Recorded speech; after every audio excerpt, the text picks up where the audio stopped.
রান্না করতে যেমন ভালোবাসি খেতেও ঠিক তেমনই ভালোবাসি, তবে কিছুদিন যাবত জ্বরের কারণে মুখের স্বাদটা যেন চলে গিয়েছে।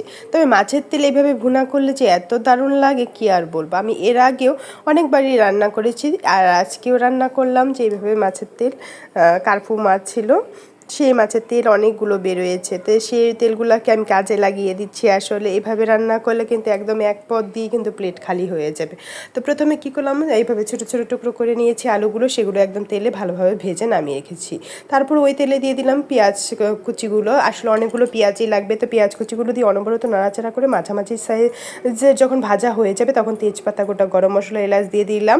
তো দিয়ে একটু নাড়াচাড়া করে তারপর দিয়ে দিলাম মাছের যে তেলগুলো, সেগুলো দিয়ে বেশ কিছুক্ষণ নাড়াচাড়া করে ভালোভাবে ভেজে নেব মাছের তেলগুলো কিন্তু অনেক সময় ফুটে আসে, সেজন্য ঢাকনা ব্যবহার করলেও সমস্যা নেই। তো ভালোভাবে আমার মাছের তেল ভাজা হয়ে গেছে। এবার হচ্ছে মশলা দিব। মশলায় ছিল হলুদের গুঁড়ো, শুকনো মরিচের গুঁড়ো, স্বাদ মতো লবণ, জিরার গুঁড়া, সামান্য একটু জল দিয়ে বেশ কিছুক্ষণ এভাবেই নাড়াচাড়া করে কষিয়ে নেব মাছের তেলের সাথে। ভালোভাবে যখন কষানোটা হয়ে যাবে তখন আগে থেকে ভেজে রাখা যে আলুগুলো, সেগুলো দিয়েও বেশ কিছুক্ষণ কষিয়ে নিব অনবরত নাড়াচাড়া করে।